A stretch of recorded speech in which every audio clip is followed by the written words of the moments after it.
sick to my stomach. Nothing.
Soccer? But it's really called football. Soccer? The creators called it football. Soccer? You know, you play it with your feet.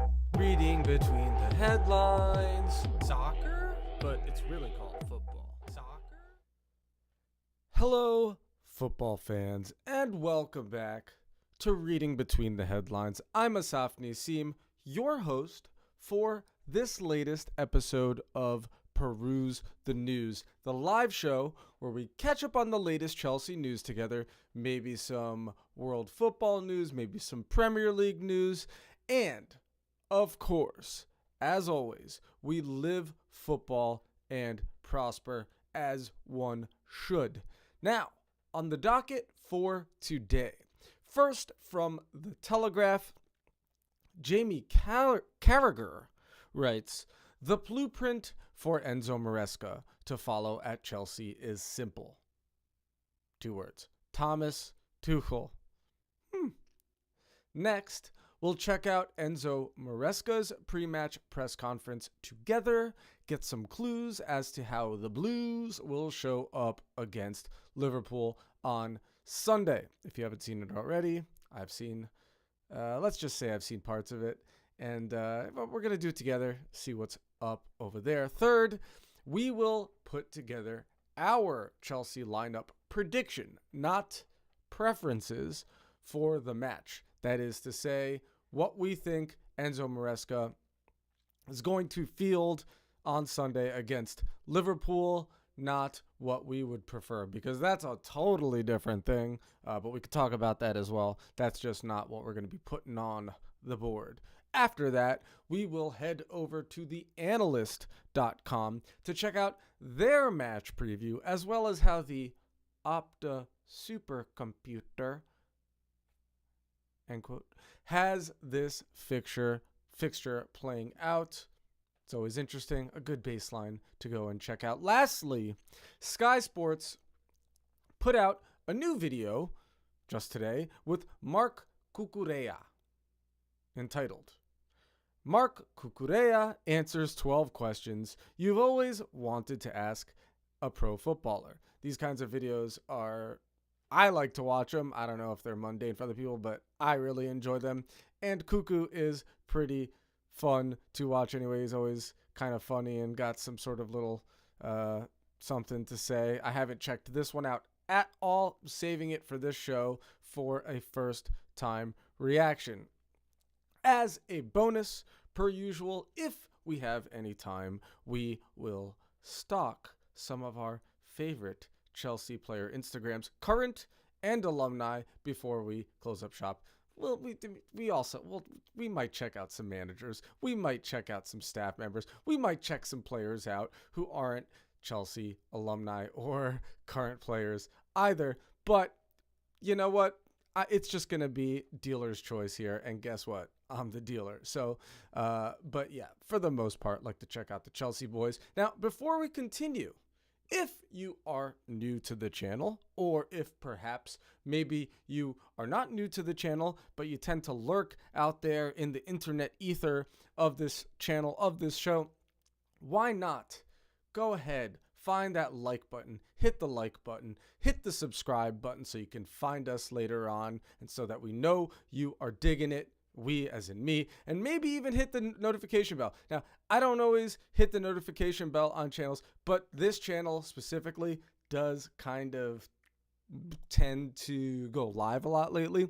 So the live deal is part of the spiel.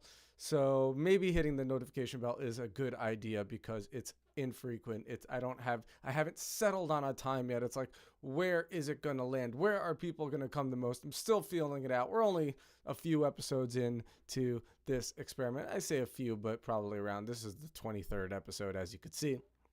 But, these things take some time, right? But yeah, so do me a favor, subscribe to the channel, because guess what? It makes me aware of this actually working. Maybe it pushes me towards doing more content, doing more pre-recorded content, which, tend to get some good responses when I do it. It just takes up a lot of time. So, but I'm happy to do that if things are working out, which they are, slowly but surely. This tiny little channel is growing and growing and growing, and it has been exciting for me, and I'm sure for you folks as well. Okay, now that marketing pitch is out of the way, got to get that out of the way, otherwise I'm not doing my job, right? But let's start off today's show with the last stream's poll results. I like to do at least one poll per show. Gather it all show long. Everybody that comes in and out and in and out, everybody that comes in can answer the question, answer the poll, so we can let the powers that be know how the people feel about things. That's very important. We gotta let them know what the people think, because I'm a man of the people. Hey, this channel is I set the settings. If you've never done a live stream before, you can set the settings to sacrifice video quality just so you have ultra low latency, so you can see those chats in the chat box as soon as possible with as little delay as possible. I'm a man of the people. I want to engage with the people. That's what this is all about. Okay, I thought I was done with my marketing pitch. I guess I'm not done with my marketing pitch. Make it happen. Subscribe to the channel. But okay, so as in last stream's poll results, I asked you, because it was international break, I thought it was appropriate. We were touching on a lot of England stuff. As I said, this channel does do some world football as well, especially England football national team and U.S. men's national team maybe a little bit, although I haven't done enough of that because they stink. But now that Pochettino's in, let's go, boys. I feel like our former Chelsea managers are all over the place. We got Tuchel in England, and I support England, so that's always fun. Now we've got Mauricio Pochettino at the U.S. men's national team. Couldn't be much better, honestly. I mean, they were due a good manager, the U.S. men's national team, so let's be happy about that. Okay, finally, let's get to that poll. I asked you, should national teams stick to their own when hiring a manager? Okay, this is a hot button topic, especially since Tuchel got the position. So really, we don't have a clear answer because we got a 50-50 split. 50% of you said no, it should be the best candidate, full stop. Should not be taking into account what a person's passport says on it. The other 50% of you said favor the candidate who is homegrown. I guess some of you want that. And then nobody chose yes. Sorry. Oh, okay. So that's favor the candidate who's homegrown. So it's like favor the candidate who's homegrown, but don't necessarily only pick homegrown. It's like between two candidates, favor the one who's homegrown. And then nobody said only homegrown. Okay, so that's something. There's something to be said about that. Nobody's like, all right, only from the States. Don't hire anybody outside of the States. That would be a problem for us at the U.S. men's national team, wouldn't it? Because we don't exactly have the greatest, richest history of soccer, football, whatever you want to call it. I like football. I don't know if you were here for the beginning of the show, but the creators called it football. Kind of got to respect that on some level, don't we? Even though I'm an American through and through. But we didn't create the game. Okay, so there is that. And while we're at it, we just checked out last stream's poll result. let's put a poll up on there today. And, because this is a preview show, let's keep it simple and make the post-show review interesting, or the poll appropriate for it. And so the question is, what will be the result of Liverpool versus Chelsea this Sunday? What will the result be the result of Liverpool versus Chelsea this Sunday? Liverpool first, because it's an away game. Okay, so the first one is Liverpool win, obviously. The second one is Chelsea win.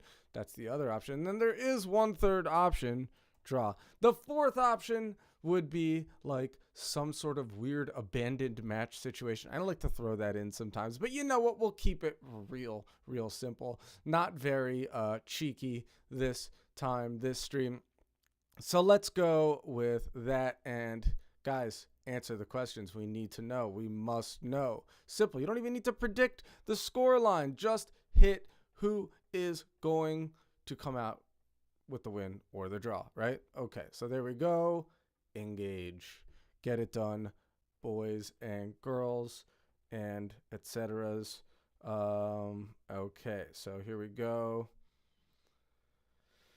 And there it is. It is up. It is up, folks. It is up. Okay, so let's take that down. Now, let's move on to the docket. The first thing we are having a look at, as promised, folks, is that interesting Jamie Carragher, the Jamie Carragher article that he wrote, column you could say, in the Telegraph. I don't remember the last time I saw a Jamie Carragher article. He does it from time to time. The guy knows how to write, despite what y'all might think. He knows how to write. Let's pull it up. First things first, let's check out. Is it going to show? Yeah, no, it doesn't show the whole headline, so we'll just go straight to this view right here. Again, the blueprint for Enzo Maresca to follow at Chelsea is simple. Thomas Tuchel. Okay. Let's see what Carragher has to say here. Am I good? Am I volume up? Just got to check it. Always got to check it, because you never know. I could be functioning on no volume here, and then that stinks to do a whole show like that. It's happened. Early days, it's happened. Trust me. It's like a sound setting this. I use this setup for other things as well. But anyway, so moving on. We'll just start reading this article. The appointment of England's new manager is a timely reminder to Chelsea's Enzo Maresca of his immediate challenge to make his club as good as they were under Thomas Tuchel. Slowly but surely, Chelsea are re-emerging. Yes, over the last 22 Premier League games, they have lost only twice to Arsenal and Manchester City, and they head to Liverpool this weekend looking a strong bet to re-establish themselves in the top four this season. Very nice. I mean, well, what do you mean re-establish? Re-establish? Are we not in the top four now? What do you mean reestablish? Reestablish themselves in the top four this season. What are you talking about? We're in the top four. I mean, do my eyes deceive me here? That looks like the top four right there. That looks like top four. Okay, who knows when. This was released today, so I mean, I don't know. Maybe Carragher lost his mind writing this, or maybe I don't know. Okay, they head to Liverpool this weekend looking good. Okay, there. Anyway, Maresca has made an impressive start. The noise about vast spending and a bloated squad with players on extraordinarily long contracts has quietened down. Wouldn't you say quieted? Do I not know English? I'm not sure Jamie Carragher does, but he is from Liverpool, so I didn't mean that. It was a joke. Or was it? And one of the most impressive aspects of the Italians' first 3 months is that Chelsea resemble a team again. Okay, jerk, but yes, kind of agree. One of a manager's first tasks is to ensure the culture of a dressing room is right. Standards are set, and no matter what the personal ambitions of every player, they always look out for their teammates. The valid criticism of Chelsea at the start of last season and heading into this one is that there were too many at the club for such togetherness to be possible. Too many unhappy players and big contracts can be a contamination. Surely, obviously, that is true. But I do agree with the part about one of the first tasks is to ensure the culture of a dressing room is right. And by dressing room, I think that even applies more to the club more broadly. You know, I always talk about this. The culture at it's like a culture at a company. People are always talking about I don't know if you work for a company. I mean, I don't, but I have. And there's a culture at a company, and that helps determine how well the company fares, and how successful they are. And I do believe that is an integral part of every single football team in the game, and national team even. Okay, so over recent games, that observation has not carried any weight. Perhaps the club being in the Europa Conference League is a blessing because it means Maresca can keep everyone involved. Yes, tougher day, and there we are with back to the other argument, which is that more fixtures is good because you can actually give minutes to the other players. And I'm kind of in that realm. I don't buy this whole narrative that it's too many games. Okay. Maybe players should start adjusting their contracts if they're so worried about playing too many games to limiting the number of matches they can play in a certain period of time. And the clubs will just have to, they don't want to hurt. Every single player is an asset, right? So they maybe just need to start spreading the wealth, giving other players minutes. And, for a big club, maybe that is actually an advantage because big clubs have deeper benches generally, right? Over recent games, that observation has not carried any weight. Perhaps the club, okay, we just read that. Tougher days await, especially if he leads the club back into the Champions League and settles on a core starting 11. For now, he should be commended for steering the squad on the right course while acknowledging they are not yet what they were. The Premier League and Champions League has been readjusting to life without Chelsea as a challenger. Even when form was erratic from one season to the next, Jose Mourinho and Antonio Conte delivered championships. And Tuchel led the club to the Holy Grail, the Champions League, right? Yes, that's why we love Tuchel. It was not so long that a transitional period at Stamford Bridge meant settling for Europa League or FA Cup victory. Roman Abramovich's side sale to Todd Bowley and Bedad Egbali ended that. Plenty has been said and written about how the current owners have gone about bringing the glory days back, and no matter what they do from here, I will never agree they were right to sack Tuchel and part company with Mauricio Pochettino. When Tuchel left, it set Chelsea back a couple of years. The current upward trajectory began with Pochettino, so his exit last summer threatened to stall progress again. It's hard to say that now that Maresca seems to be pulling things together. However, I can certainly say that at the time, I was not a fan of sacking Mauricio Pochettino. I was not a fan of sacking Tuchel.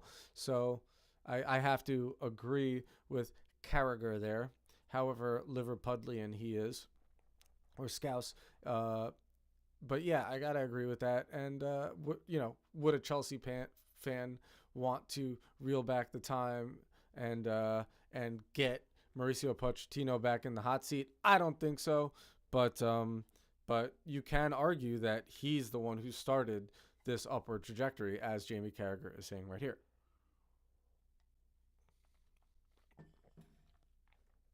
Okay, so it was not okay. We just read that though. Right. That is why Maresca deserves credit, especially in getting the best from Cole Palmer, who is a game-changing footballer. Pochettino had begun to unlock that immense talent. Cole Palmer basically dragged us through last season, so I mean his talent was pretty unlocked, I gotta say. But kind of right from the get, even, you could say. Chelsea sporting directors Lawrence Stewart and Paul Winstanley made a smart move appointing a coach who already knew Palmer from their Manchester City days. Palmer is thriving, and any team with him has a chance. Coming into this season, I initially thought it too soon for Chelsea to finish in the top four because the team spirit and connection with the fans was not there. Palmer is the biggest reason my view has changed. Now they can do it, although given the scale of their investment, that is where they should be. That is a dumb argument, I think, just because Palmer is about as good as he was last season. Maybe he's a little better, but like, why should that be the reason that it's changed? I think the reason it's changed for you, Carragher, is because Chelsea is in the top four. And, I mean, albeit 7 games in, Chelsea are in the top four, and their form is good. So that just seems like a dumb argument to validate your opinion of what currently is. But freaking Carragher, he's a jerk. So I'm just going to dump on him anyway. Let's be honest. But no, that's true, actually. If Palmer was at Liverpool, Arne Slot would be more likely to finish his debut season as a title winner. Yes, Palmer is that good, currently averaging more goal involvements per match than Stamford Bridge greats like Didier Drogba and Diego Costa. That's true. An Anfield trip is one of the toughest examinations, of course, especially with Slot trying to preserve his place at the top of the Premier League. Whichever side wins will have their good start redefined as an excellent one. A defeat will feel like a significant setback, leading to questions about how much further they must go to reach their required level. That's the nature of the beast when the top teams face off. The same churlish observation. I don't even know what churlish means. What does churlish mean, dude? Let's find out what churlish means. Let's just ask. Let's just ask ChatGPT. What does churlish mean? Never heard churlish. Means rude, ill-mannered, or lacking civility. It describes someone. Is this an English thing? Is that an English thing? Or I should say British.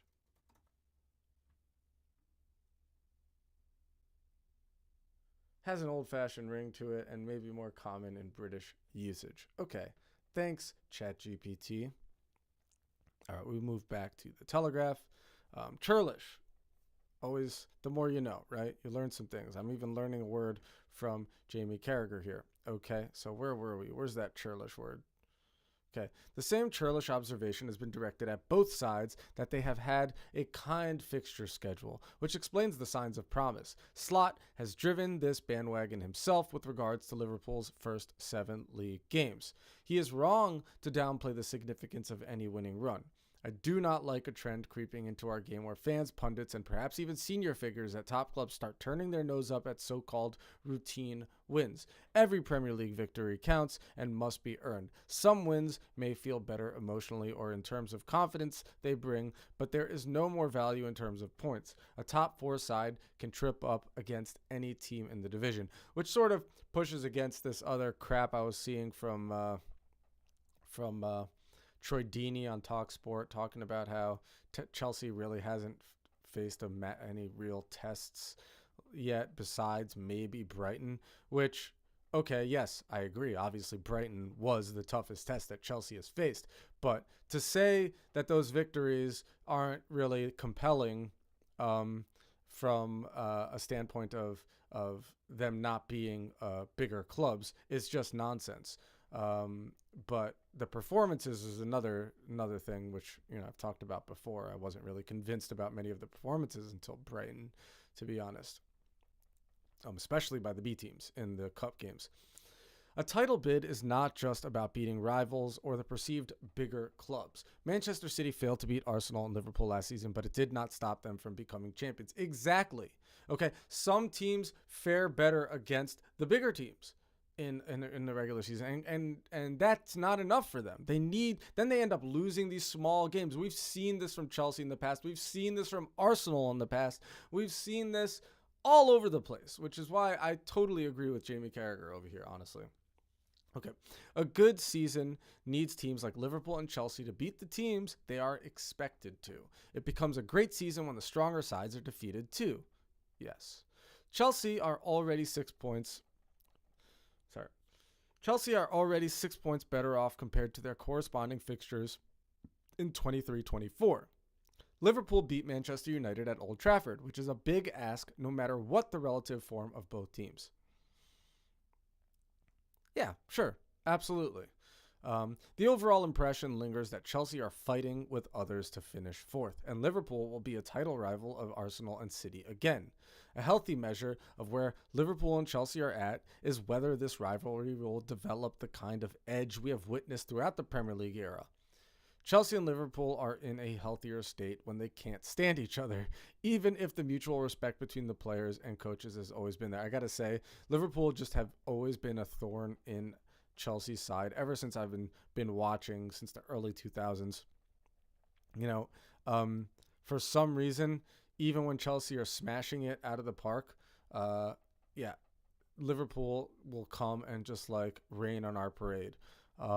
It's pretty annoying, and Jamie Carragher was pretty much always a big part of that. And if you look over here at the head-to-head, which I'll show you, if you look at the head-to-head,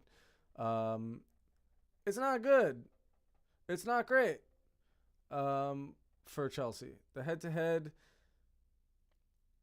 in the last, I guess, as you could see here, 39 games. I don't know why they choose that number. Is that how much we've... No. In the last 39 games, we've only won 10 of them. Liverpool's won 13 of them. And 16 draws. 16 draws. How far back does this go? All the way back to 2010. That's a little arbitrary, but we'll take it. But yeah, so Chelsea, even though Chelsea have more... Do they have more trophies? Not since 2010, I wouldn't say. Chelsea have... I think Chelsea have more trophies in that time. But I'm not 100% sure. You know what? Let's ask ChatGPT while we're at it. Who has more trophies across all competitions since 2010? Liverpool or Chelsea football clubs? Let's see if this is even accurate.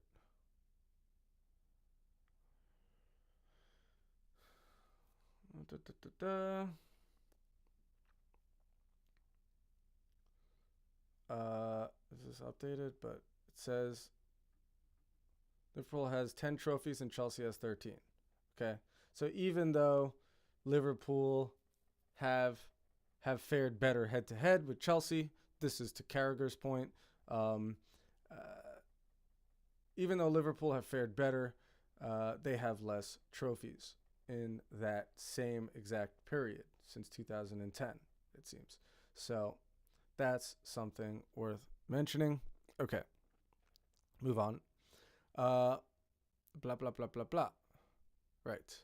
This goes back to Mourinho and Rafa Benitez's epic Champions League clashes, of course. It was there with Jurgen Klopp versus Tuchel too. Their domestic cup finals in 2022 were of the highest quality and intensity.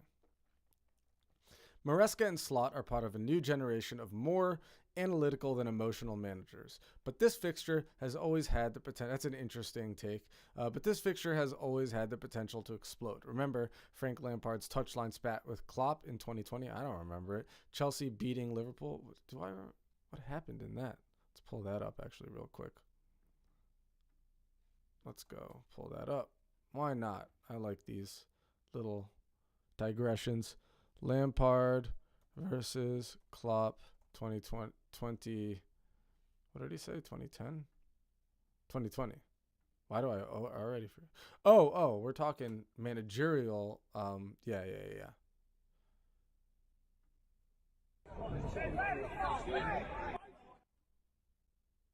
You know what? Let's... Oh. Forget, don't listen to that. All right, let's do it this way. Why not just remind ourselves this is fun? We're having fun. We're all having fun. Right. Sit down then. That's right. This is in the middle of COVID, eh?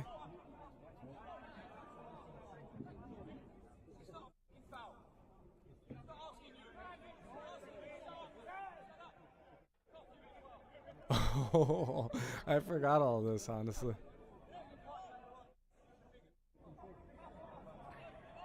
Woo!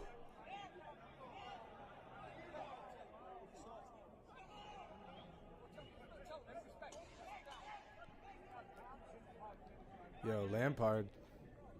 Not his usual politically prudent self, eh? Okay, so that's always interesting. Hilarious, hilarious, hilarious. Okay, let's go back to the Telegraph.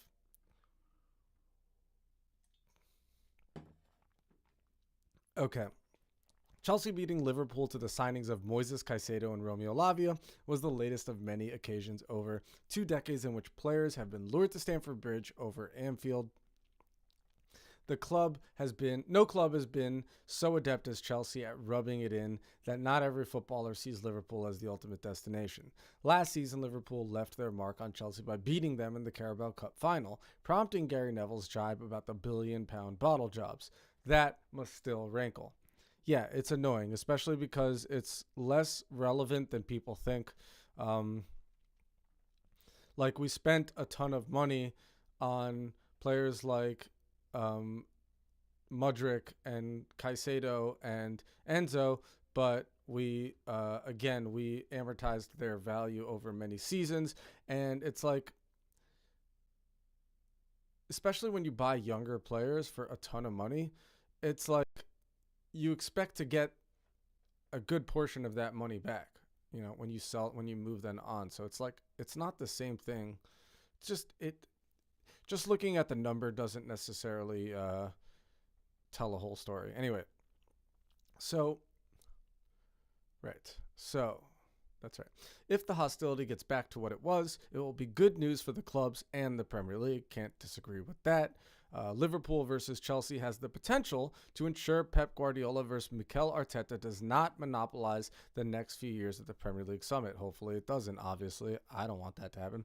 There is much work to be done by Maresca and Slot to get that far, but I have a sneaking feeling that Sunday is the first of many duels between coaches who, in time, will be going head-to-head for the biggest prizes.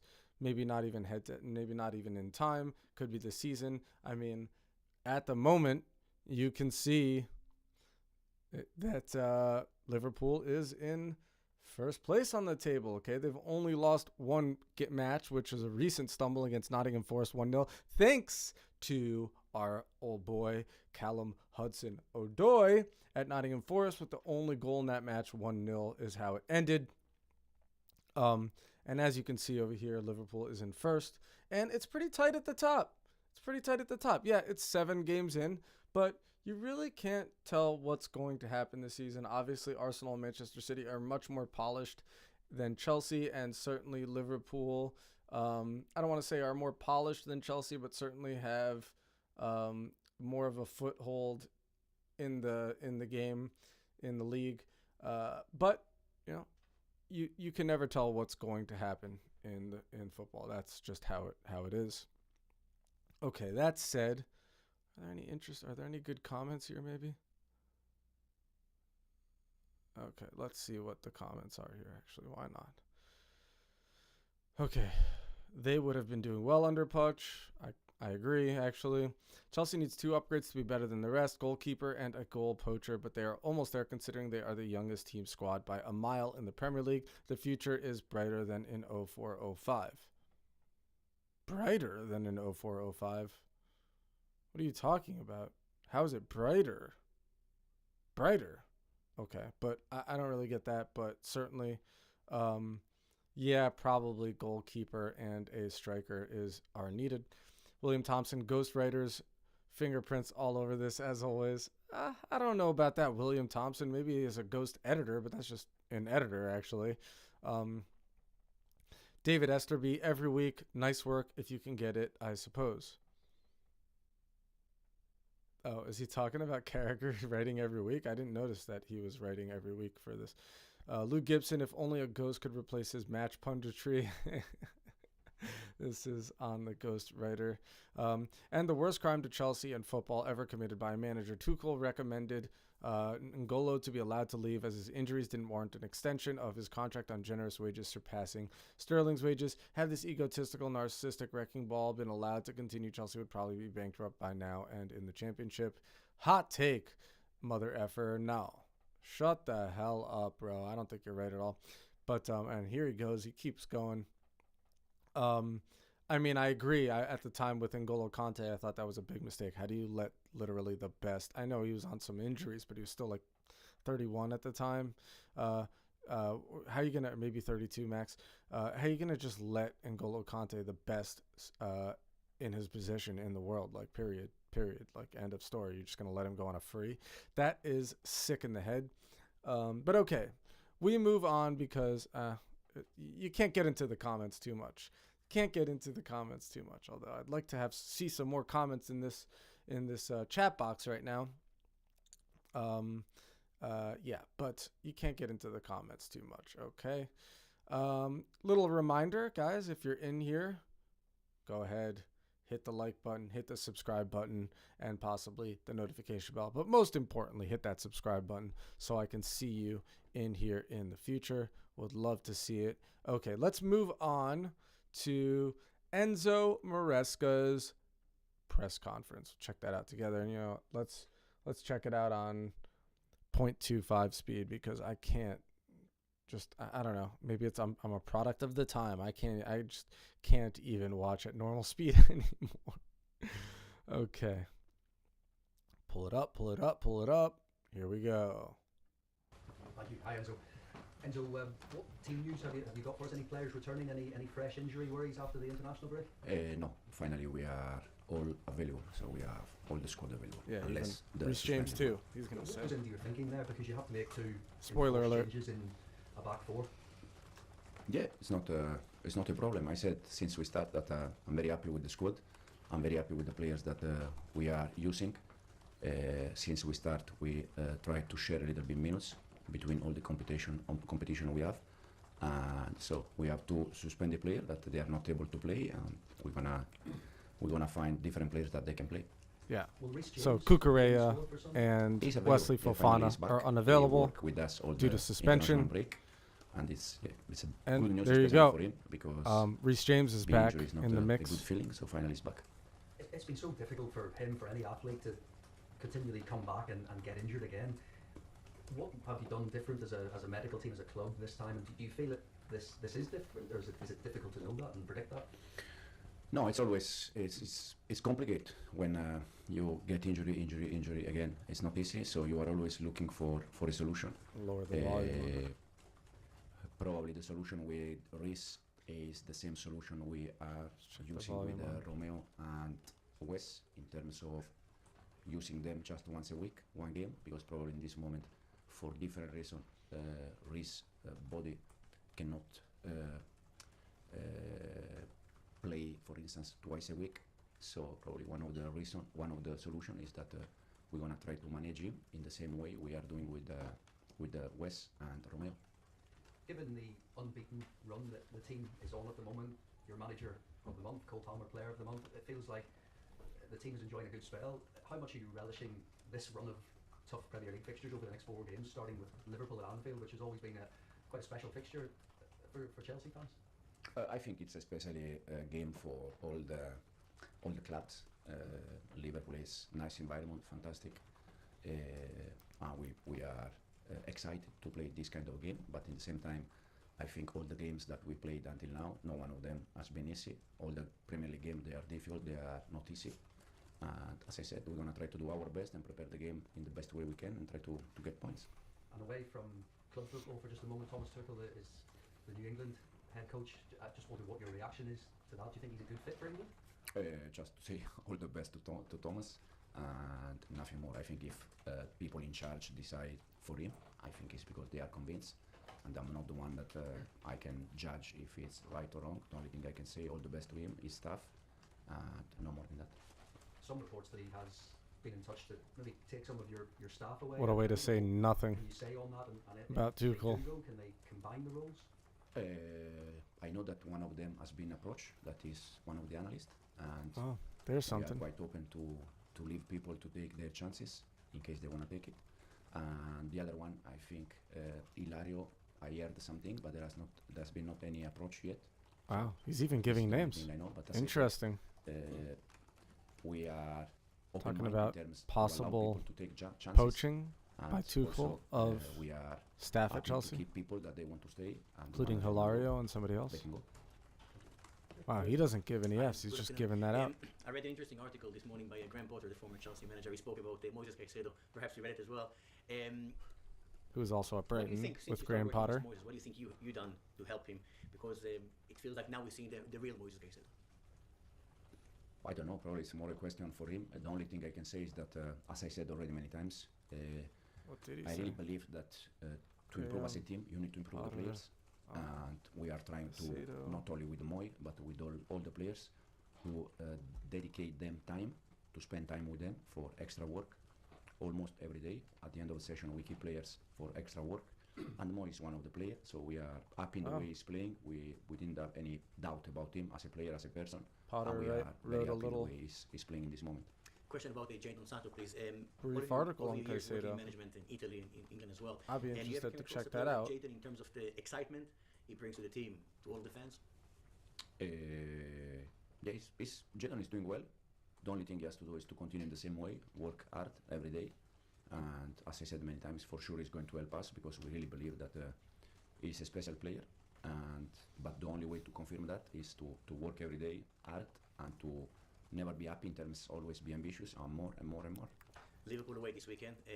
Arne Slot obviously inherited a very good group of players, a very good solid foundation over there. But were you surprised with the way both Arne Slot and the players managed to adapt to the new reality so quickly? Because it looks very, very promising. Yeah, they are doing fantastic. Very good players, very good manager, very good club, and I think they are doing a fantastic job. But it's already many years that Liverpool is there, so it's continuing to do that, and I think it's something very, very, very important for them. John? Hi, Enzo. You mentioned Reece James would only be able to play one game a week. Is that for the foreseeable future, or will you slowly try and build him up, or is he just physically not going to be able to do that going forward? In this moment, I think can be the solution.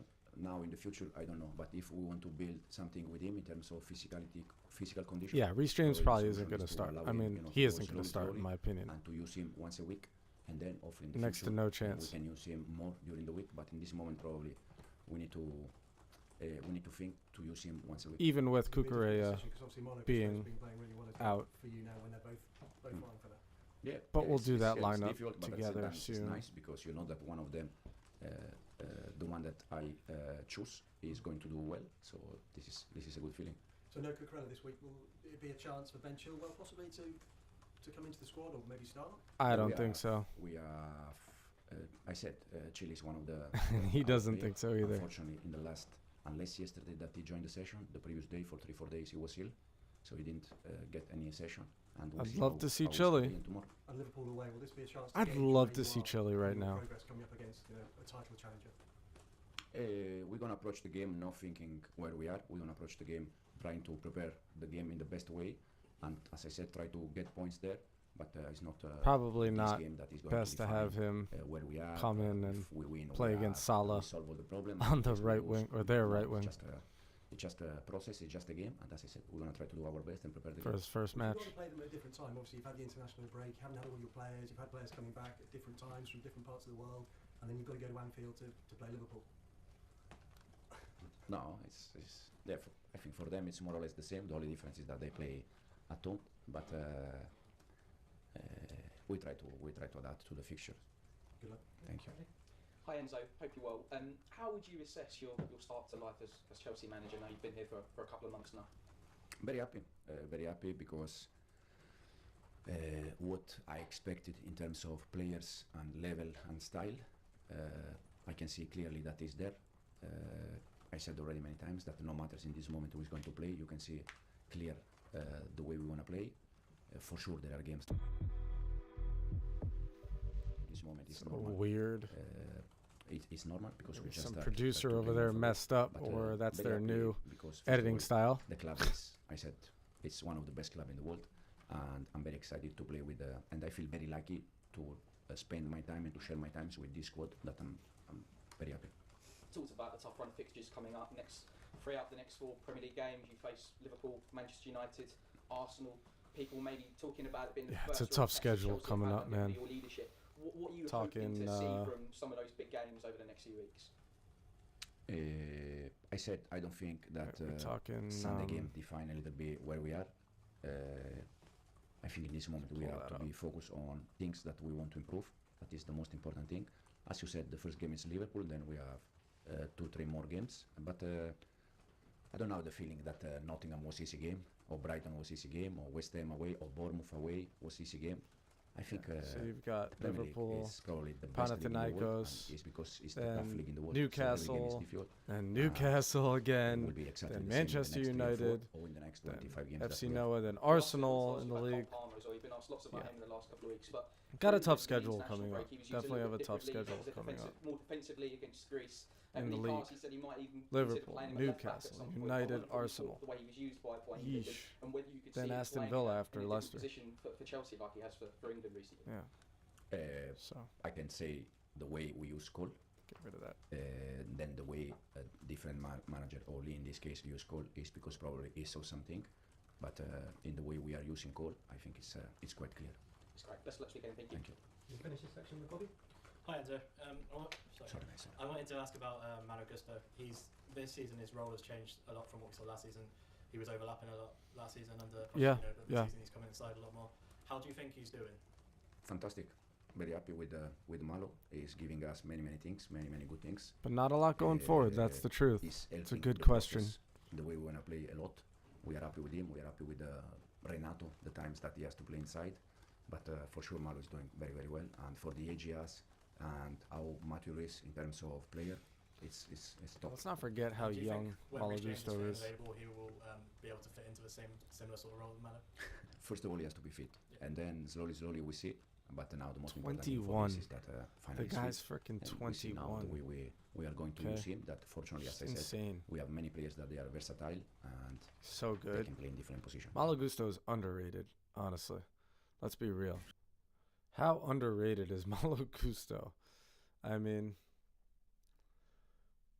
I'm not saying that people don't rate him. People rate him. But the fact that he's not like, people aren't saying, holy crap, he's 21 and he's that freaking good, comes in and deputizes for Reece James on such a high level. I mean, that's impressive. Let's be real. Yeah, but anyway, we'll always touch on Malo Gusto and how awesome he is. What a win on that one. Like, nobody knew who the heck he was. I mean, I didn't know who the heck he was when he came through. It's kind of like an Azpilicueta moment, isn't it? Azpilicueta, I should say. It's just that guy that like turned out to be one of a Chelsea legend and win everything with us twice even. Did he win the first Champions League with us? No, I think he came after that. When did he come? All right, ChatGPT. Let's ask him. I don't remember. How many was? No, I don't think he was, but Azpilicueta with Chelsea when they won the Champions League in 2012. No, he wasn't. It was like Bosingwa and stuff. I think he literally came. Yeah, he came literally that next transfer window in 2012. Yeah. And then he finally won it with us in 2021, which is awesome. Okay. Right. Let me fix that so it's longer there. Yeah. Okay. That's the having to produce and host at the same time. Okay. Now that we've gone there. Yeah, that this was interesting. Maybe we should quickly check out that Graham Potter article about Moises Caicedo. I'm going to have to look over here because I got a screen over here. It feels like Chelsea are starting to have to see the real Moises Caicedo, and I'm not surprised their results have improved now he is doing so well. I've known Moises since he first arrived in England to play for me at Brighton, and his story is an interesting one. It was never a case where he landed in a new country and everything went great for him, but he has always shown he can cope when not everything goes to plan. The way it began for him with us at Brighton was similar to what happened when he first joined Chelsea, in that it felt like he has had to suffer and dig in before coming out the other side and showing everyone his true quality. Reminder, this is Graham Potter writing for BBC, I think, unless they bought this article from somewhere else, about Moises Caicedo. He has established himself now at Chelsea, which is credit to him because the status has not come easy for a lot of reasons. Moises had to cope with a lot of criticism of his £115 million price tag, and also criticism of him personally as a player in terms of what he has given to the team. So it's no wonder he admitted he lost some confidence. I didn't know that he did. Actually, yeah, I do remember that vaguely. We could pull that up. They link to it. Yeah. August 2024. Yeah. Okay. Things are different now. The Chelsea team has settled down a lot since he first joined, which has probably helped him a lot, but he has grown with them. He is at an exciting club in the way that they are a young team who are going to grow together, so they will get to know each other more and more, and he and they are only going to get better from there. He joined a club in transition.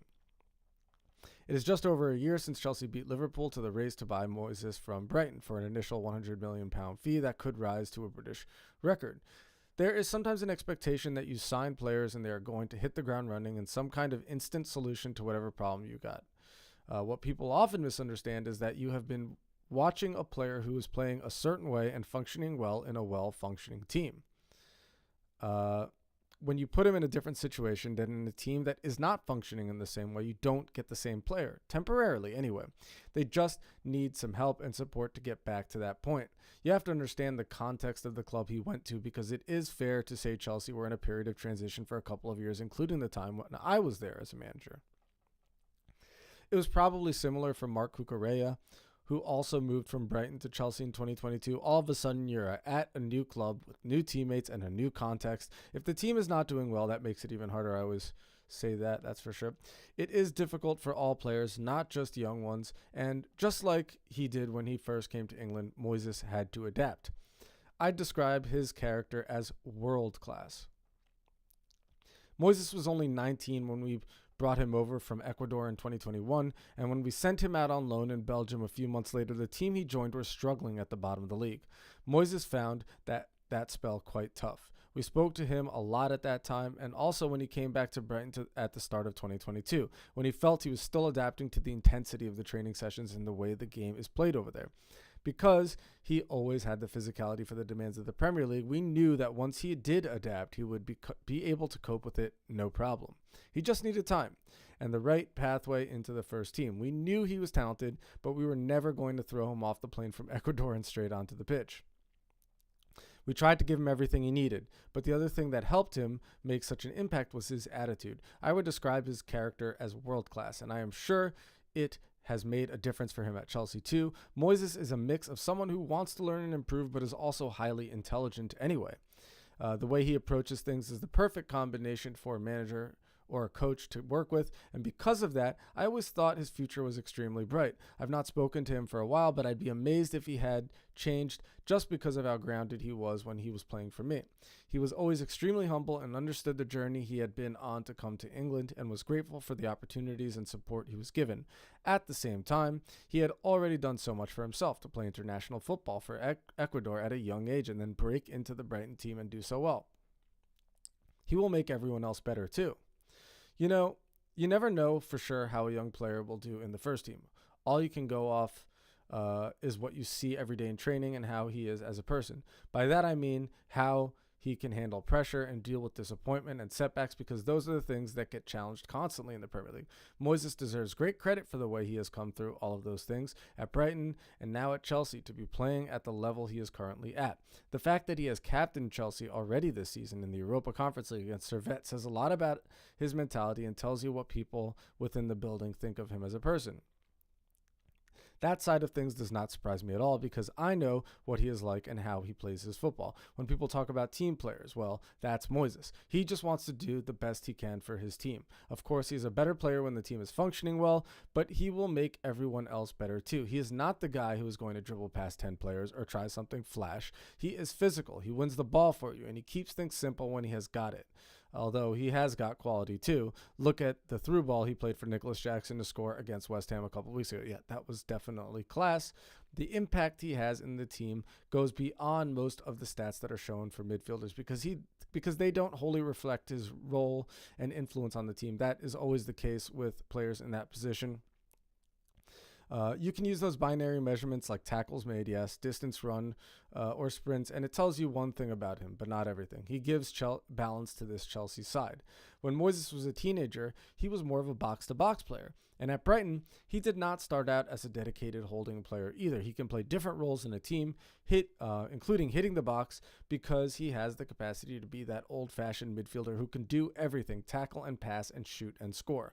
At the moment, though, he is playing a specific role for Chelsea because of the way Enzo Maresca wants them to play, as the more defensive midfielder covering the 5 players ahead of him. That makes sense because Chelsea have got their front 3 of Jadon Sancho, Noni Madueke, Nicholas Jackson, and Cole Palmer behind them, and Enzo Fernandez in a slightly higher position too. Behind them, they have got Moises Caicedo alongside one of their inverted fullbacks, which provides them with the balance which allows that front 5 to attack. Yeah. When they have the ball.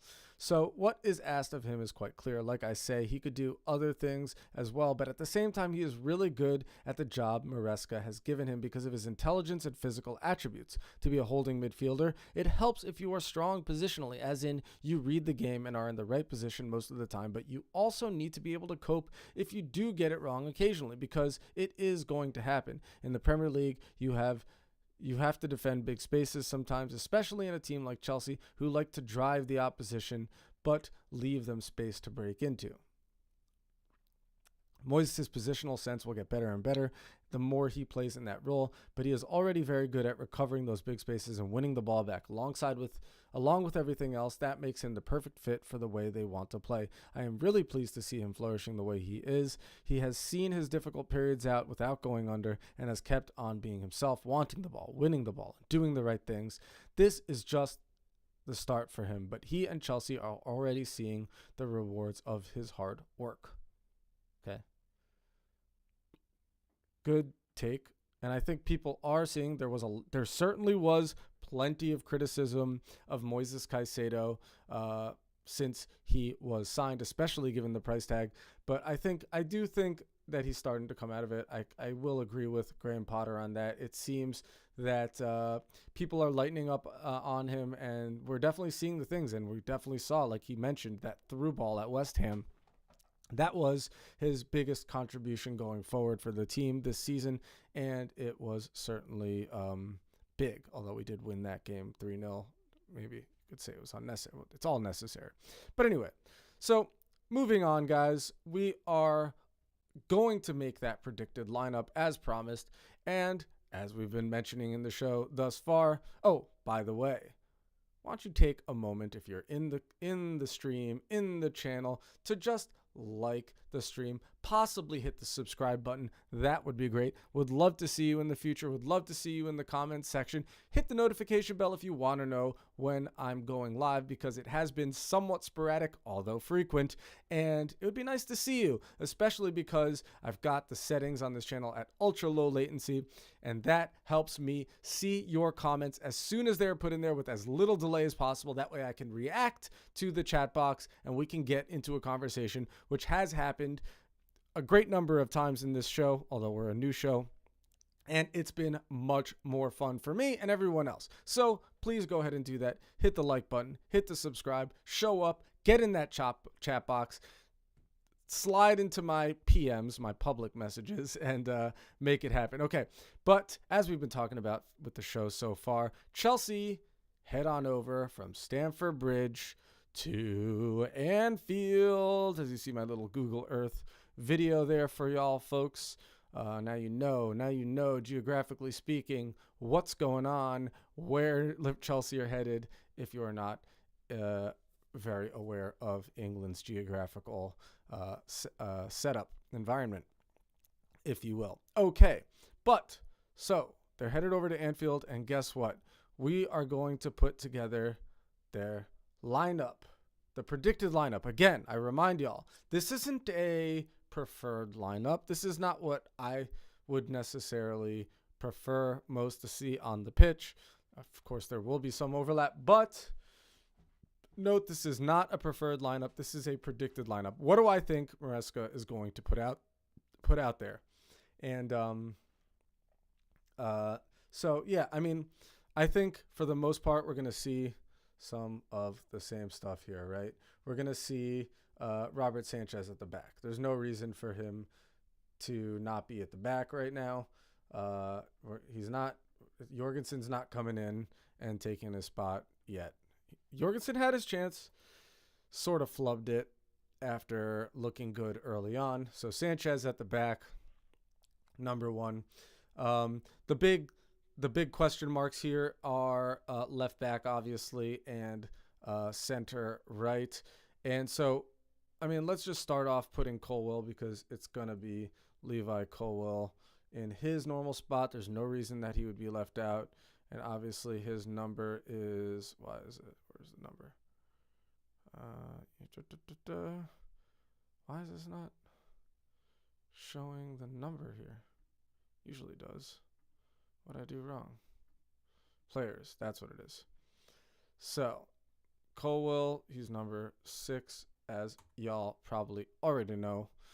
Then I think it's going to be Tosin, really. It's going to be Tosin in Wesley Fofana's spot. As you know, Fofana is suspended.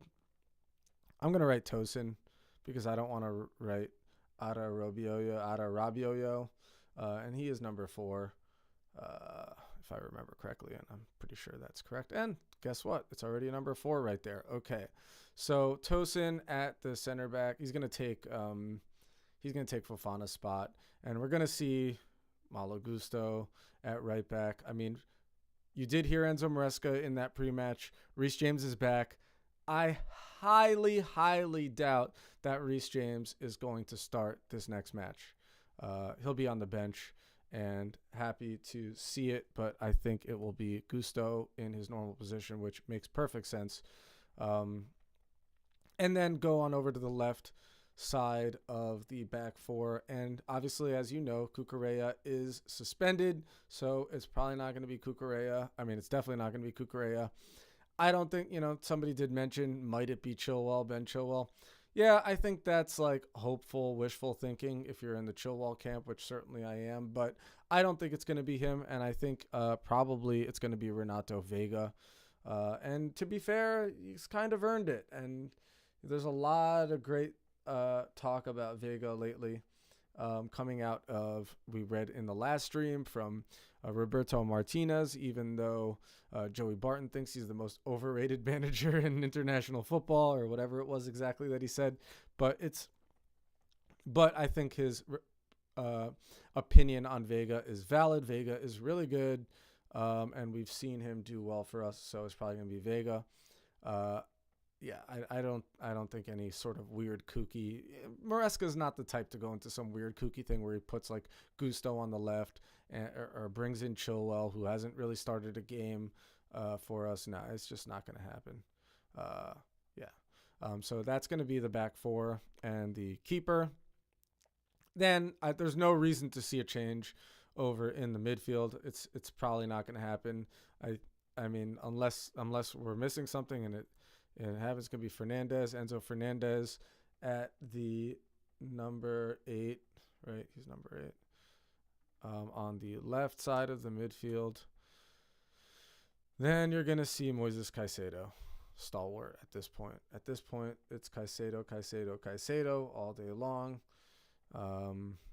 And as Graham Potter said, he definitely is getting back to his, or he's definitely getting up to that level that he needs to be at. And hopefully I think people are seeing it that way as well. Okay, so next, it's going to be Cole Palmer right down the middle. If it isn't, we're in trouble. to be fair. Who is number 20? Y'all already know. And it's going to be Sancho over here. Hopefully, if all goes according to plan, it's going to be Sancho up here. Obviously, he's number 19. And then, although, Madueke has sort of cemented his place by scoring the only goal in our last game the equalizing goal. I'm kind of weary. I'm weary. At some time, Madueke is going to be dropped, I feel. I just have a feeling he's going to get dropped at some point. Maybe it's going to take a performance out of Pedro Neto or Joao Felix even, or even Nkunku. Maybe it'll be it's not going to be Nkunku. He hasn't played Nkunku on the right at all. But he might get. Hopefully not. I mean, hopefully Madueke keeps going hard. He's super talented, super exciting. But so that's going to be that. And then you're not going to see Nkunku there at the top either. It's going to be Jackson all day. I don't see any reason why that would change. Oh, why is this? Is this not? Oh, that's why I did that. Okay. So yeah, I think that's going to be it. I honestly would be somewhat surprised if this wasn't it. I don't see Disasi coming in at center back. That's a big mistake, in my opinion. That's like some of the things that could happen. Disasi could be the center back choice, but I doubt it. And I think it's a mistake. He's just not on the level. I don't know. Tell me if you disagree in the chat. But Disasi's not on the level for me. Tosin is definitely way better. Yeah, that's that. I think that's it.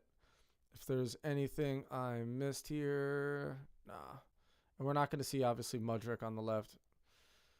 Yeah, that's that. Okay, let's move on to the next part of the show. We have the Opta supercomputer for y'all folks. First, there's the preview from theanalyst.com. You can see right there the two stars of each side, if you will, Salah and Cole Palmer. We know, by the way, that Alisson is injured for Liverpool. Arne Slot has already told us that. And there are some possible other injuries that will not be involved as well. We know, I think Harvey Elliott is also injured, but we're not going to know. Maybe we'll know tomorrow a little bit more. He said after his press conference he was going to have a training session, and there could be more missing players after that. Okay, so here we go. TheAnalyst.com preview. We look ahead to Sunday's Premier League game at Anfield with our Liverpool vs. Chelsea prediction and preview. Will Arne Slot's table-topping Reds maintain their strong start to the season? Liverpool vs. Chelsea stats, the key insights. Liverpool are given a 59.3 chance of defeating Chelsea at Anfield, with the Blues assigned a 19.4% win probability. That doesn't sound good for Chelsea fans. Having lost 3 consecutive league games against Chelsea between 2013 and 2014. Liverpool, what? Have they? Oh, between 2013 and 2014. Liverpool have now lost just 2 of their last 19 against the Blues. Yeah, it's not a good looking head-to-head for us. Cole Palmer and Noni Madueke have created 15 chances for each other in the Premier League this season, the most of any duo. Palmer's 4 assists for Madueke are also the most from one player for a teammate so far this term, 3 of which came in a single match. We know that. I think that was 3 assists, for Madueke's hat-trick in the Wolves fixture. 2 teams who are flying high so far this season go head-to-head in this weekend's big Premier League game, as leaders Liverpool welcome informed Chelsea to Anfield for a potentially mouthwatering encounter on Sunday. The Reds have been in excellent form under new head coach Arne Slot, who is the first Liverpool boss to win as many as 9 of his first 10 games in charge of the club in all competitions through Opta's power ranking system, though Opta's power ranking system suggests they have actually had the easiest start of any Premier League team. Okay.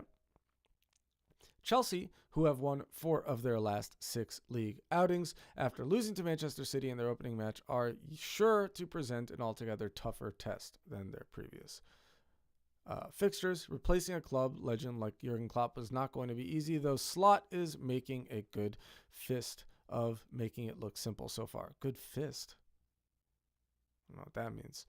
The former Feyenoord coach has reduced the chaos and brought slightly more control to Liverpool's play, and for the most part, it has worked a treat, bar a shock 1-0 home defeat to Nottingham Forest in September. Yeah, their last league fixture.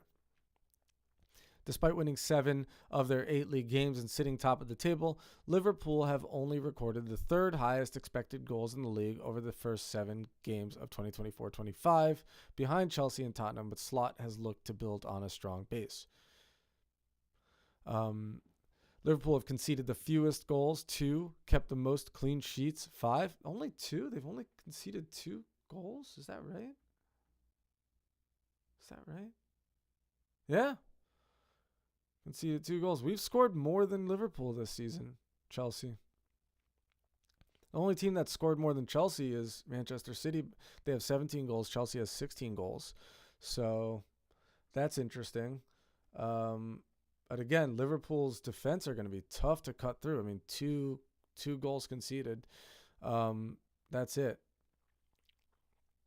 5 clean sheets. That is a lot in 7 games. And all right, we just read that. This is both, okay, the Reds have faced just 16 shots. Okay, so an average of 5.4 per 90. This is both the lowest total faced and per 90 faced when drawing of any side in the competition. Okay, so, I mean, it is worthy of note that the competition they have faced haven't been as strong as maybe the defensive record indicates. However, something like that. However, it could be suggested they have ridden their luck at times. They have conceded good chances in recent games and were perhaps fortunate that Virgil van Dijk's pull on Mark Guehi's arm in their 1-0 win at Crystal Palace did not result in a penalty for the hosts. Correct. However, that victory came at a cost as goalkeeper Alisson sustained a hamstring injury that will keep him out for the next few weeks, which is good news for Chelsea fans. Not that I cheer on when players are injured, but yeah, not having Alisson is huge for us. I don't know how to pronounce Kelleher's first name. It's, I don't know, Irish, so I don't read Irish that well. Let's ask ChatGPT how you pronounce it. All right, how about that? Just throw that on there. How do I pronounce the Irish name? Caoimhín. Wow, it's pronounced Caoimhín? Caoimh sounds like Qui. Wow. Qui. And it's pronounced Veen. Oh, it's the Irish version of the name Kevin. Oh, that's interesting. Kevin Kelleher. Okay. That's cool. Cool to know. Okay. Caoimhín Kelleher. Liverpool have a reliable number 2, though. Yeah, he's been okay.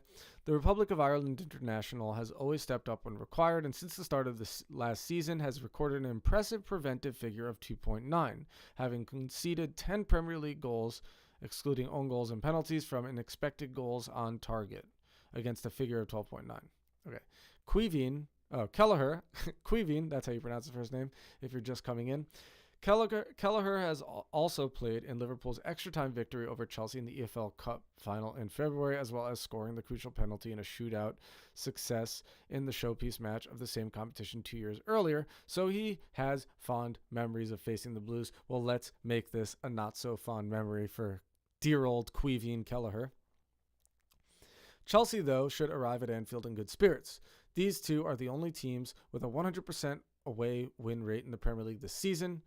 Liverpool are 4 out of 4, Chelsea 3 out of 3.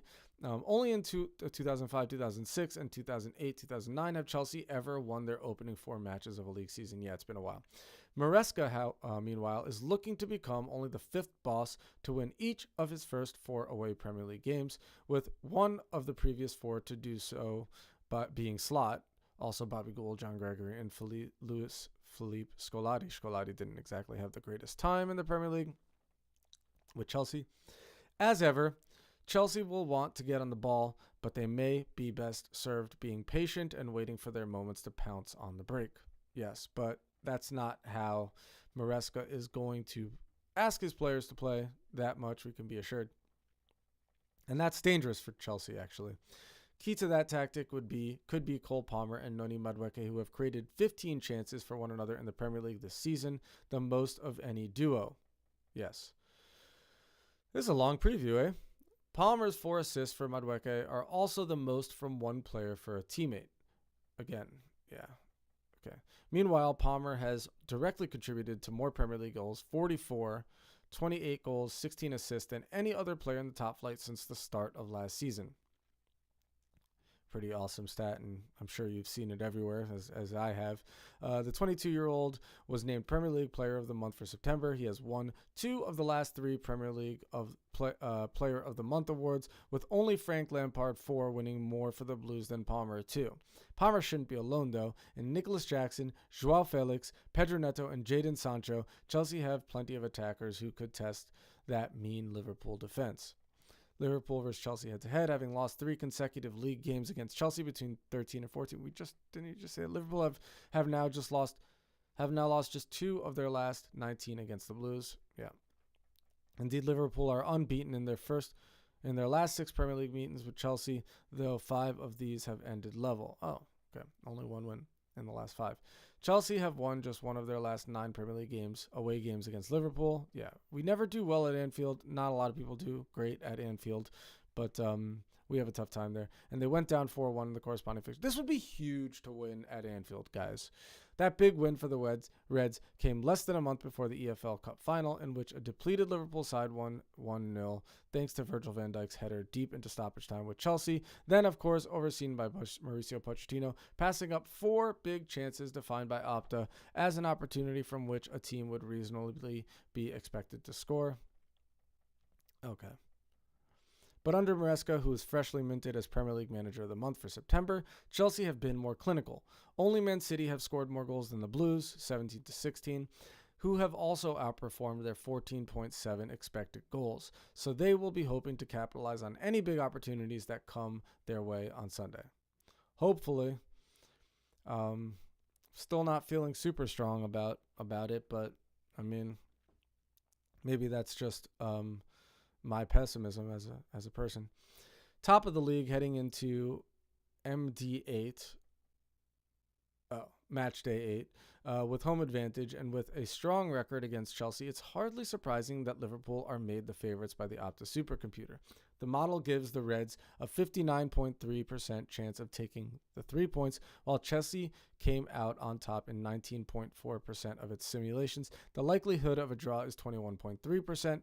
In our Premier League season predictions, meanwhile, Liverpool are given a 10.9% chance of lifting the title, with Chelsea finishing 4th in a league-high 36.9% of scenarios.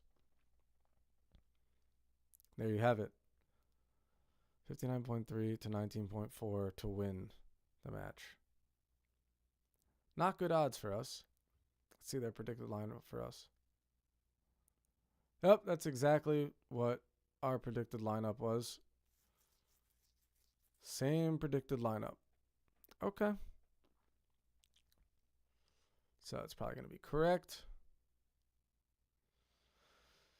All right, guys. So that's that. That's the Opta supercomputer. That's take that for what it's worth. And now it's time to check out the newest released video by Sky Sports. Hi. We're going to do it together. If you heard that a little bit. Yeah. Mark Cucurella answers 12 questions you've always wanted to ask a pro footballer. Here we go. Hi, I'm Marco Corella, and this is Unpacked. Do you do any team bonding activities, and who organises them, if so? The last one, Enzo organized, and we do barbecue in his house. So yeah, it's quite funny. And we don't do too much things. Like maybe we did one in Christmas, I remember, in Brighton. Like we need to do dress, no? And we go to Winter Wonderland and these things. And Throw then the captions on. one Halloween night as well, but not too much. Who decides the fine list, and what happens if you're late to training? The fines, I think they decide the manager with the captains, and then if you arrive late, but you need to pay like fine with some money, and then we recollect the money and we do like one dinner or one night out with the. Supposed to go to charity. What else can you get fined for being late? What other things are there? If you like leave your clothes, like your flip-flops or your socks in the middle of the dressing room, the most important is the late ones. But because in the game day it's double. Double fine if you're late on a game day? Yeah. Okay, so it's like a no-go. No, me always arrive. You're One of always the on first time, ones, yeah. and you never leave your flip-flops in the middle of the changing No. room. You I'm saying very that? organized. What's the expected conduct when you're on the bench? Do you expect it to be quite quiet? Are you allowed to talk to the manager, the other players? What's expected of you when you're sat there? Me, when I on the bench, I like to. Not speak much this with, season. My teammates and comment some actions and this, and then put pressure a little bit to the fourth, in case, or to the liners, in case. Cup games, I guess. They disadvantage, and then anything else, just stay focused on the game and wait. Better not talk to my lineman. You know when you all get up in packs and go and warm up on the sidelines, how does that work? Are you So are you told? For who's me, I don't supposed to like go? it. You don't like that? No, Why? because it's difficult. You start to warm up in the first half, so maybe the first changes arrive at the 60 minutes. So I don't like it. It's because in Spain you don't do this. Just in Spain it's just all the first half in the bench, and then after the half time, when the second half start, just the manager decide the players who think depends of the game and the result maybe need to come. Okay, so and just they warm up this. But this one, because if you want to change all the time, maybe when the managers needs you, you are sitting on the bench, something like this. But here, all of you have to go. And Yeah, warm up and take we it go in in turns. packs like 3, and every 5-10 minutes we change like all the time. You do go in rotation. packs, don't you? And then all the fans can talk to you as well. Yeah. Can you talk to the manager? Can you offer your opinion? So if you see something, would you ever say to the manager, I've noticed that, or could we change that? Or do you not really talk to the manager when you're on the bench? No, it's not really common, because imagine if you say your opinion and then you have a mistake, you have in trouble. Who leads the WhatsApp group? Marcus Bettinelli. He need to put the fines. And Bettinelli, eh? things, so I think he leads the group, yeah. Is the manager part of the WhatsApp group? No. So you just have one just for Yeah, the players? just for the players, yeah. And for the people who try to help us, like Kevin and these guys. And they put the timings for training, they say the days off, Who everything. the heck is So you Kevin? don't have any side chats with a few different players and you want to just talk about things? Yeah, no, we have another one with the Spanish ones, and then we send like some stupid things, TikToks and everything. So that's just for the Spanish Yeah. players. As a team, how many meetings do you have with the manager each week? Normally 2, and depends of the week, 3. We do one like review the last game and to improve things, and then 2 more meetings, one to see the way that we want to play, and another one the way that we want to press. And what about one-on-one meetings? Do you ever have personal meetings with them? Not too much. Maybe this year, at the moment, 0. Last year I do maybe 1 or 2 with the meeting, but I prefer too much pressure, 1v1. So if you want to see him, I I love suppose you these can, little but the insights, I'm option not is gonna always lie. there, but you don't have to have one-on-one meetings. Yeah, exactly. How does a typical day at the training ground look? Typical day is arrive here maybe 9:15, and then we do body weight, we have some vitamins and this, then we go to lunch, and then we have like maybe 1 hour between lunch and the meeting or the training, and then we can do some treatment or we play tech ball. You know tech ball? No. It's like ping pong, like this kind of thing, Okay. I'm trying but to. with the feet. I want to and get a with the tech head. ball. Like it's They're not like with the frickin' this, you You've know not what I got mean? any $6,000 balance, okay. or Just with the something. head, Tech and it's ball 2v2s, and table. it's funny. And then we start in the gym, like we do some activation, a little bit of gym, and Oops. maybe like between 11:30, and then 11:30 we go to train. We're training Depends of the day, but Well, 1 hour, $3,500 for 2 a hours. decent. Me, I do tech some ball gym table. after, and maybe at 1:30 we do the lunch, shower, and go home. How many pairs of boots do you See take right to a there. game? Normally 2, but for me 1 is enough. But always the kid mans, they say better 2 in case one is broken, blah blah blah. And then kit, you just have one set of kit, or is there always a We have, backup? if we start the game, if you're in the starting 11, you have 2 kits, and then if you are on the bench, just 1. How long before a match do you have your final meal? We have the pre-match meal 3 hours before the game. Does that make it quite hard when it's if you've got a 12:30 game and then you're eating? It's difficult. I think now, because I have a lot of years here in Premier League, and we know like the typical time is at 3, so. But in Spain it's different because the normal games are Later. start in the evening, so Yeah. we are between 5, 6, 7, 8. So it's different, but yeah, it's good. I think we need to adapt. Maybe if you play at 12, or you do not just maybe a big breakfast or something like that, and then if you play in the night, for example, I don't do like, I eat normally, I do lunch normally, and then I do a quiet snack or something like that between, and that How many matches of football do you watch a week? depends of the week, but not too much. If in middle week, yes, like Champions and this, because it's in the nights, so the kids are sleeping and I can watch some football. But Don't I in the know it. weekends, after training, I go with the kids and we are very busy. Maybe I put in the TV, but maybe 1, 2, 3 maybe.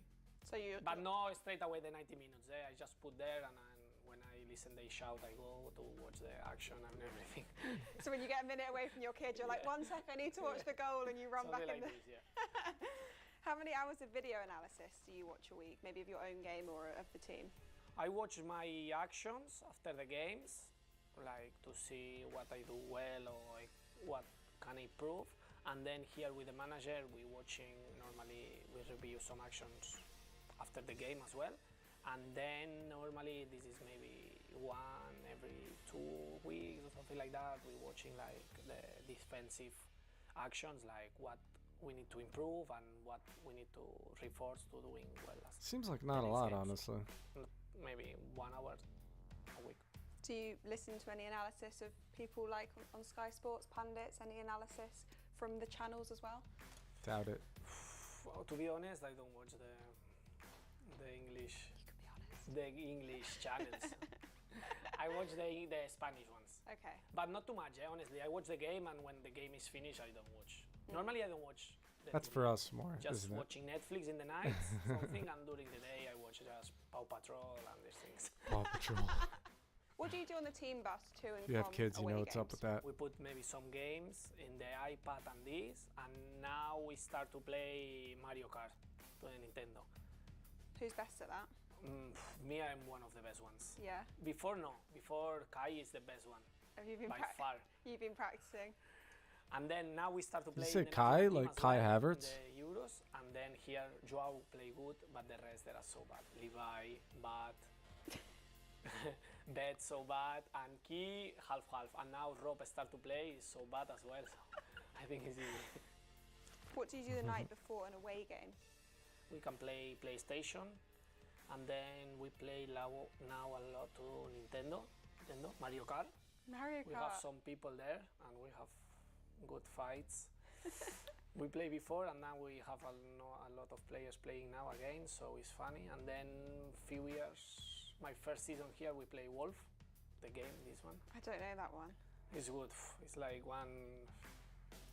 a car game, and you Okay. need to stay in the same room and just 2 cars. It's the Oh, wolf, they need to Who's, kill it's like some werewolf he's talking people. about. It's just to discuss and Yeah, it's lie your hilarious. teammates and this, and it's I love fun. that. It's fun stuff. Yeah. It's fun stuff. Well, that was cute from Cucurella. So, now that that's done, some cute little insights. I like watching those things. I wish I could be. I wish I could be a fly on the wall in these rooms and see what's going on, right? I guess that's kind of what we all wish, isn't it? But that's interesting. He doesn't really watch that much video footage. Doesn't really watch that many games. Yeah, it's different with different players. Some players, I feel like they watch a ton of games. I feel like John Terry was one of those players that used to watch a ton of games, but maybe I'm just remembering. Maybe I'm just making that up. Okay, guys, I think we're reaching that time where we go head over to the Chelsea Instagrams, see what's going on in Insta world for Chelsea players.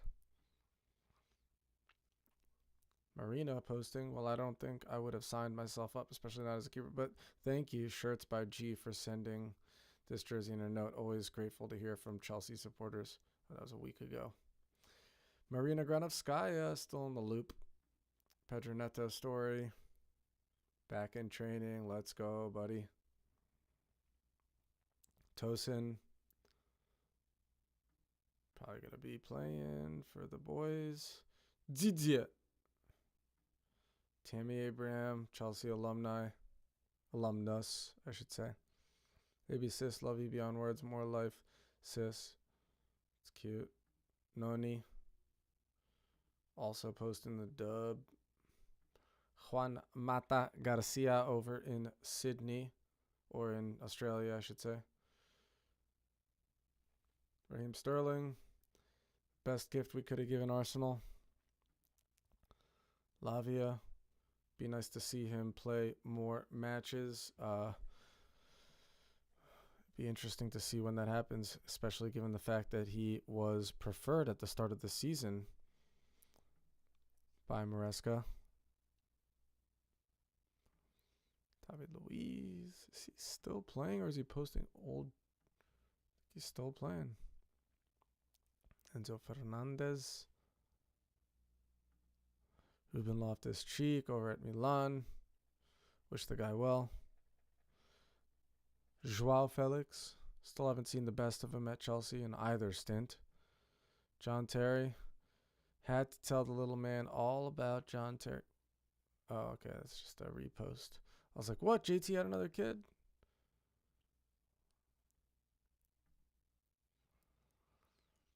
Ask Terry. Ask Ferdinand Ladd. They'll say Van Dijk's better than me. He's better than JT? But there's no chance that JT would say that. Where's his response, bro? No. No chance.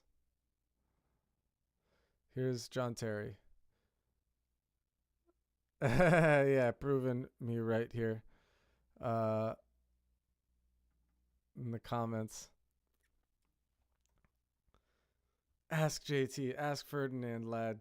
They'll say Van Dijk's better than me. Who the hell is that idiot anyway? I would never have said that.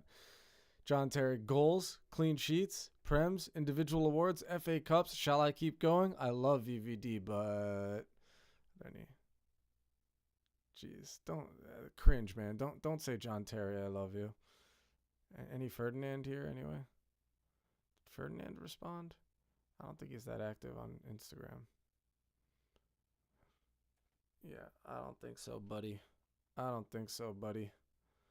All right, let's go back here. Happy birthday, John McGinn from JC.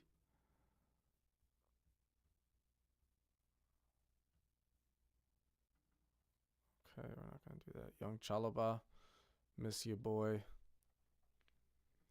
The hell are you posting here, bro? Oh, Crystal Palace Eagles, obviously.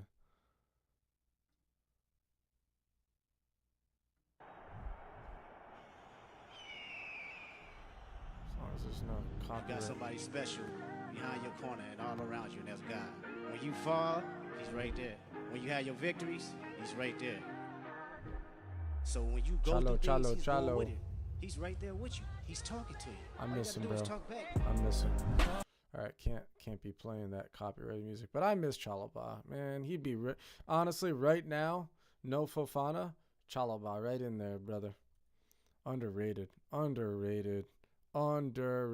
bro.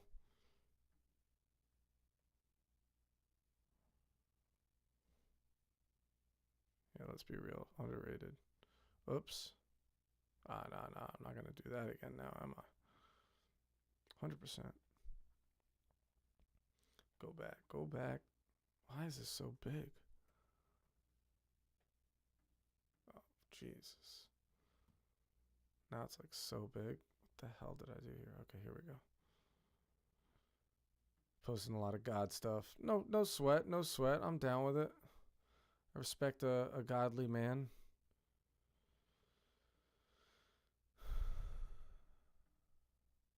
Okay. Callum Hudson-Odoi delivering that one loss to Liverpool, eh? Let's see if we can channel our Callum Hudson-Odoi this Sunday. Score some goals on them. Only giving up 2 goals the entire season.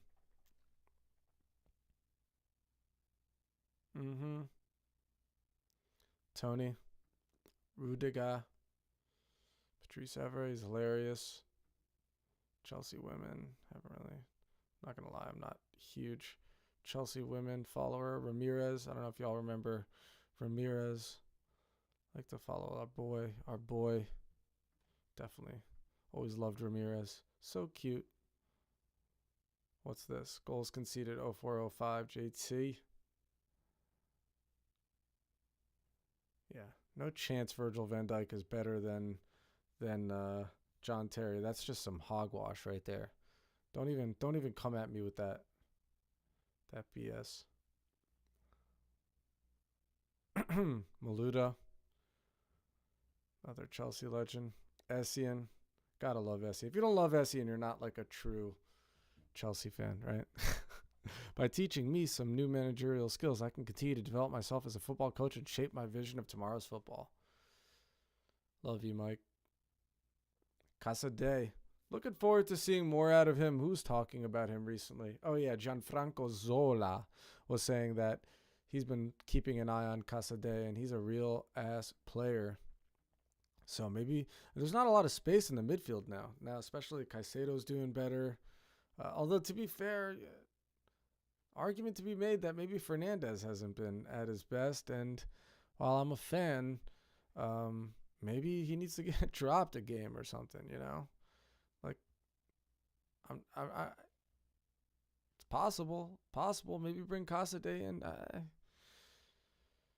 don't know. But, guys, I mean, certainly, possibly Lavia, right? Lavia was awesome against Manchester City. My opinion, whatever. We barely seen anything from him, but Lavia, he's a real ass player, I think.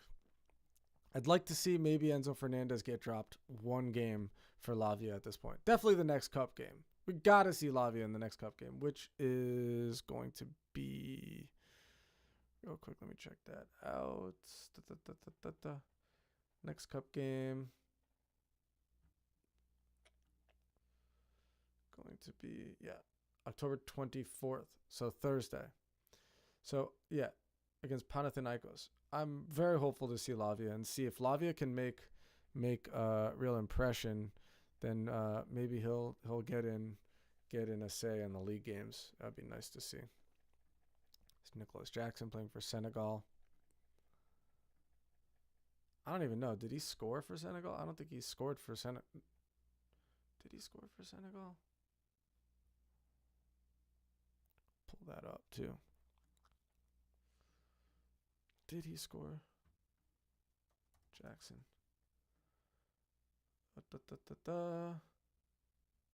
No, he got a yellow card. Oh, no, he did score. He scored on October 11th. He scored for Senegal against Malawi in the 81st. Got a yellow card against Malawi on the 15th. Isn't really impressive, is it? I don't know. I'm certainly, I think Chelsea fans are still going to be skeptical about Jackson. I'm not that guy that I was not believing the hype necessarily. I'm not saying that he's not quality or can step up at some point, but I want to see consistency from our boy before I start feeling really good about him. Not gonna lie. More Casadei. It's from a bit ago. David Washington. I guess he's playing what for the reserves here? Yeah. One goal there.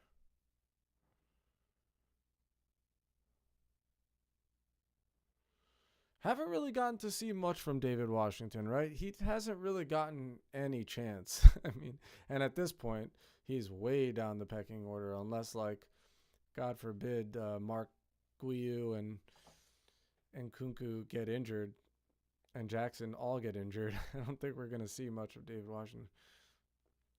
And even then, probably Cole Palmer will start at the striker position. Poor kid, though, really didn't get a chance. Who's liking his stuff? Who's liking his stuff? The Chelsea boys supporting him? Are the Chelsea boys supporting him? Yeah, Petrovic, Ugo Chukwu, Thiago Silva. All right. Neto. This is old. This is old. Alfie. Good old Alfie. Didn't get in. Had to go out on loan. All right, these are all old. Okay, guys. Well, you know what? I think that basically covers it for this. Oh, did I get any fun little messages from myself? I have a music channel as well. Oh, I thought this was cute. Tony Rudiger. He always watches Chelsea games. Rudiger on Chelsea. I always watch their games when I can. They have a lot of talent. Wow, I bet some clubs wish they could spend this much and have those players. I'm very happy, especially for Nicholas Jackson. Overall, he is fantastic. This is interesting, maybe a hot take. And now he is getting his goals. Cole Palmer surprised me a lot. Hats off to him. Proper Chelsea. Tony Rudiger. What else did I get? Send myself. Angolo. I went to Saudi Arabia. What a guy, right? I went to Saudi Arabia to change my people's lives. I earned millions, but my best investment is helping my community. This year, I'm building schools, hospitals, stadiums, and even a water reservoir for them. So he went for the money so he could help his family, his community. Can't blame the kid. This is Enzo. Nice to meet you. Enchanté, yes. Enchanté. I don't know how to say Winning the Italiano. Yeah. Piacere. How we can. So, here. manager of the month. Look, take this. Up. Look, take this. Take this. Nice to meet you. Nice to meet Enchanté. Yeah. I love that Enzo gets in on the practices. Like, I feel like that's how he quickly gained the support of the dressing room, right? Like, he's just, you see him on all the drills. He's just playing all the drills. U17 squad. Anton Palmer. Anton Palmer. Who is Anton Palmer? Is he related? Is he related? I'll check that out. Anton Palmer wiki. Okay, he's not even listed. No. All right. Is he here? Nah, he's not even there. Who knows? Who knows who Anton Palmer is? You mystery boy. But he's in the England U17 squad.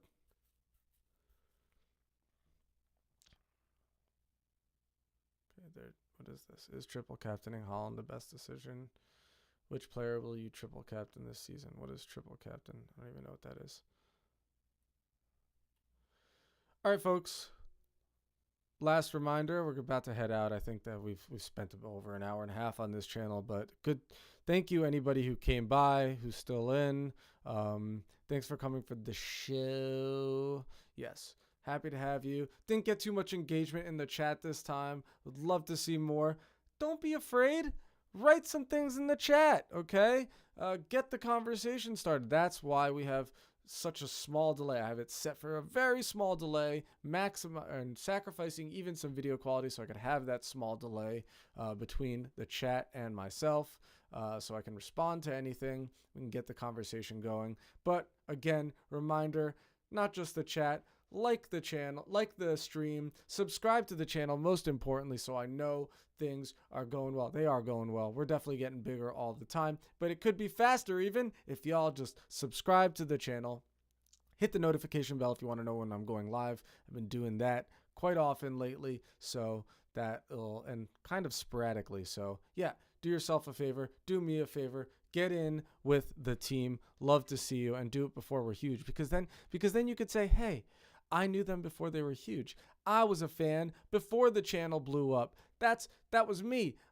They had less than 500 subscribers, and I got in on the team. So yeah, that could be you. You could be that cool guy. But again, thanks very much for stopping by. This has been Peruse the News on the Reading Between the Headlines channel. I'm Asaf Nassim. Thanks again. And remember, more than anything, until I see you next time, live football and prosper, folks, as one should. Peace out. Soccer? But it's really called football. Soccer? The creators called it football. Soccer? You know, you play it with your feet. Reading between the headlines. Soccer? But it's really called football. Soccer?